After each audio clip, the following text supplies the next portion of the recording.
এই যে দ্রব্যমূল্যের যে ঊর্ধ্বগতি হয় না, বুঝেন কেমনে হয়? সব চোর বাটপার তোরে বাবা, রাস্তাঘাটে সব জায়গায় টেম্পো স্ট্যান্ড, বাস স্ট্যান্ডে টাকার ট্যাক্স বসাচ্ছে। আমি নিজে ধরছি, আমি বলতে পারি, আমি নিজে ধরছি। আমি যখন মেডিকেলে পড়ি, আমি ধরার পরে পুলিশ আসছে, আমি তখন মেডিকেলে, আমি কিরমাই টাকা উঠে, অনেক দিন আগের ঘটনা। আমি যখন ডিসি অফিসে গেলাম, এক পুলিশ বলছে, স্যার আপনি মেডিকেলে পড়ার সময় যে শাওয়ার, আমি গেলাম কী হয়েছে? কয় স্যার আমাদের খেয়াল আছে আপনার ওই ইয়া না? কয়েছে হ্যাঁ। বলছে স্যার আপনার কি ঘটনা শুনেন।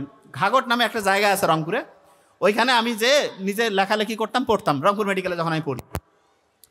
একদিন দেখতেছি ওইখানে একটা ঘাগটের এখানে একটা ব্রিজ আছে, ওইখানে একজন একটা লাঠি নিয়ে টাকা তুলতেছে। টাকা একটা অটোতে আসছে বদরগঞ্জের ওই পাশ থেকে, অটোওয়ালার কাছে টাকা নাই, আর সম্ভবত খুবই কঠিন রুগী, তো ওই অটোকে যাইতে দিচ্ছে না। তা আমি বলতেছি ভাই কেন যাইতে দিচ্ছে না? কয় যে না, এটা টাকা দেওয়া লাগবে। কেন? কয় যে না, টাকা না দিলে হচ্ছে ভিতরে যাইতে পারবে না, বাইরের অটো, ভিতরে ঢুকতে গেলে টাকা দেওয়া লাগবে। আমার কাছে ফোন ছিল, আমি হচ্ছে পুলিশের ওইখানে ফোন দিলাম, দেওয়ার পরে বললাম যে এরকম চাঁদাবাজি চলতেছে, আপনারা চলে আসেন। বলছে ঠিক আছে আপনি থাকেন। এই 20-25 মিনিট পরে আসছে, তারও কম সময় আসছে। আসার পরে অটোওয়ালাদেরকে জিজ্ঞেস করতেছে আপনাদের কাছে টাকা চাইছে। অটোওয়ালা কেউ কিছু কয় না। আমি বললাম যে ভাই আপনাদের কাছে চাইলো, অটোওয়ালারা চুপ করে আছে, কিছু বলতেছে না। তারপরে এখন পুলিশ বলতেছে যে কেউ তো সাক্ষী দিচ্ছে না। আমি বললাম ভাই সত্যি কথা কইছে। পুলিশ চুপচাপ আছে। আমি কাছে কী ভাই এরকম হচ্ছে কেন? অটোওয়ালা কেউ কিছু বলে না। তারপরে পুলিশ আমাকে বলতেছে আপনি কি আমাদের সাথে যাবেন না থাকবেন? আমি বললাম আমি থাকবো। পুলিশ তারপরে হচ্ছে চলে গেল। আমি ওই ব্রিজ থেকে এই ধরেন যে 70-80 মিটার দূরে আমি যে লেখালেখি করি ওইখানে, ও আল্লাহ, এই আধা ঘন্টাও হয় নাই, দেখি যে প্রায় 40-50 জন দূর থেকে বিভিন্ন জিনিসপত্র নিয়ে আসতেছে। আমি বলছি কিরে এরকম, আমি এদিকে একাই বসে আছি, আর কেউ তো নাই। ফোন দিলাম পুলিশকে, বললাম যে এরকম একটু আগে আমি দিয়েছিলাম ফোন, তাই এখানে যে আসতেছে। বলতেছে আপনি তো মিস ইনফরমেশন দিচ্ছেন। আমার এখনো খেয়াল আছে। আমি বলছি মিস ইনফরমেশন মানে? আমি তো সত্যি কথা বলছি। বলছে না। আমি তো বলছি মাস্টারে এ তো দেখি এদের লোক মনে হয়, সত্যি কথা। তারপরে আমার যাই হোক, আমার খুব কাছের একজন হচ্ছে সচিব পর্যায়ে ছিলেন, আঙ্কেলকে আমি ফোন দিলাম। আঙ্কেল বলছে তুমি এখনই লাইনে থাকো, আমি ফোন দিচ্ছি। উনি সম্ভবত এসপি স্যারকে ফোন দিয়েছিলেন ওই সময়। দেওয়ার পরে এই 5 মিনিটেরও কম সময় ওই ওসির ওইখান থেকে ফোন আসলো। বলছে ঠিক আছে আপনি চিন্তা করেন না, আমরা ফোর্স পাঠাচ্ছি। ওয়াল্লা ওসি ফোন দেওয়ার পরে মানে আমি এইখানে ধরেন যে ওরা ওই যে আর দেখি ওরা আগাচ্ছে না, মানে আসতেছে না, ওই জায়গায় আছে। তারপরে কিছুক্ষণ পরে হচ্ছে গাড়ি চলে আসলো। আসার পরে ওরা আবার দেখলাম যে অনেকজন চলে গেল। ওইখান থেকে ওই যে যারা শয়তানি বদমাশি ওই যে টাকা তুলতেছিল, তাদের মধ্যে হচ্ছে 2 জন কি 3 জনকে সাথে নিল, নিয়ে বললো যে আপনি আমাদের সাথে চলেন। আমি গেলাম, আমাকে বললো যে আপনাকে মেডিকেলের এখানে নামাই দেই, দেওয়ার পরে চলে গেল। তারপরে ওই যেতে যেতে আমি ওদেরকে জিজ্ঞেস করলাম যে ভাই এটা তো সত্যি কথা। বলছে কি যে আপনি, আমি তখন স্টুডেন্ট। বলছে আপনি কি কোন জায়গা থেকে আসছে? আপনি জানেন নিলে তো আমরা জানি। বলছে আপনি জানেন মানে? বলছে আরে ভাই সবাই টাকা খাচ্ছে এইখানকার, আমরা জানি তো, কেউ সাক্ষী দিবে না। তাহলে আপনারা এই যে এগুলা করতেছে ভাই, সব অভিনয় চলতেছে, সবাই অভিনয় করতেছে যার যার ভূমিকায়, বুঝেন নাই? মূর্খ হইলে যা হয়, আসলে ব্রেইনের মধ্যে কিচ্ছু নাই না। তাইলে আপনার এই যে টাকা যে ওই যে চাঁদা যে নিল।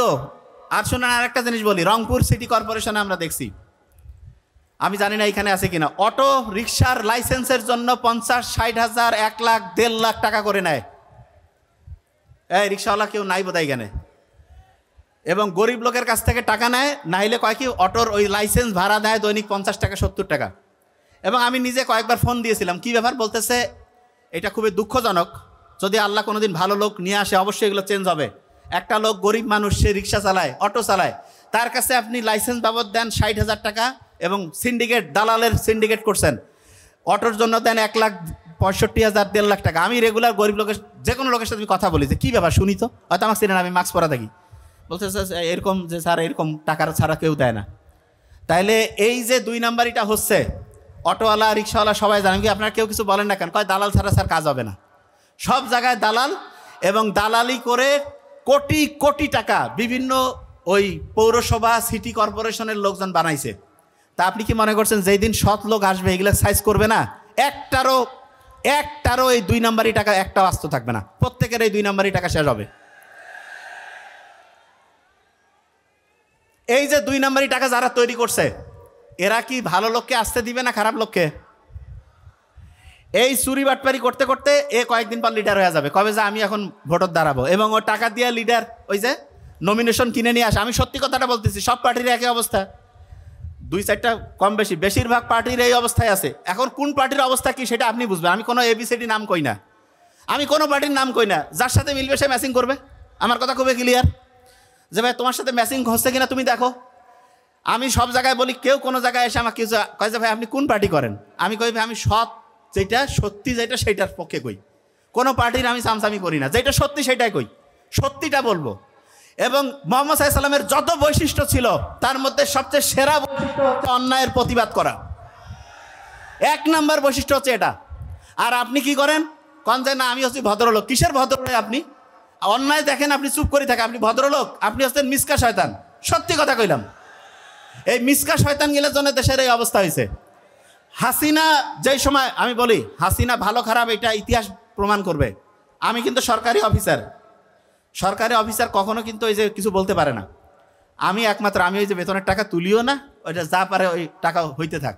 আমার কথা খুবই ক্লিয়ার। আমি একমাত্র আমি যখন বলতাম আমাকে ডিসি স্যার থেকে শুরু করে নাবিল এগুলো তুমি বলো কী হবে, আমি কী হবে স্যার, আমি তো চাকরি করতেই চাই না, জোর করি করা লাগে আমাকে, বাড়ি থেকে কয় যে কর। তা মূল ব্যাপারটা হচ্ছে যে কোনো জায়গায় আমি যে সত্যি কথাটা বলি, একদম যেটা সত্যি সেটা। তবে হ্যাঁ একটা জিনিস শুনেন, প্রত্যেক পার্টির মধ্যে কিছু ভালো লোক থাকে, কিছু খারাপ লোক থাকে, প্রত্যেক পার্টিতে। এটা শুনেন, যেই দলে ভালো লোকের সংখ্যা বেশি সেই দলটাতে যাইতে হবে। আবার আরেকটা জিনিস শুনেন, যেই দলে ভালো লোক বেশি সেই দলের মধ্যে যে খারাপ কিছু লোক আছে তাদেরকেও জবাবদিহিতার মধ্যে আনতে হবে। আমার পার্টির লোক খারাপ করলেও ভালো, এই মানসিকতা চেঞ্জ করতে হবে। বুঝতেছেন আমার কথা আমি কি বলছি? এই বাংলাদেশ যে ধ্বংসের দিকে যাচ্ছে এটার মূল কারণ কি জানেন? আপনি আপনার ঠিক ডিসিশনটা যেই সময় ভোটে দেন ঠিক ডিসিশনটা নিতে পারেন নাই।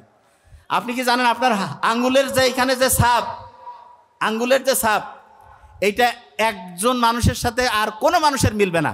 এবং আল্লাহ কিন্তু আপনার এই যখন আপনি ভোটটা দেন 8 আর 1 81 আর 18 মিলে 99 না, আল্লাহর নাম কিন্তু এখানে আছে।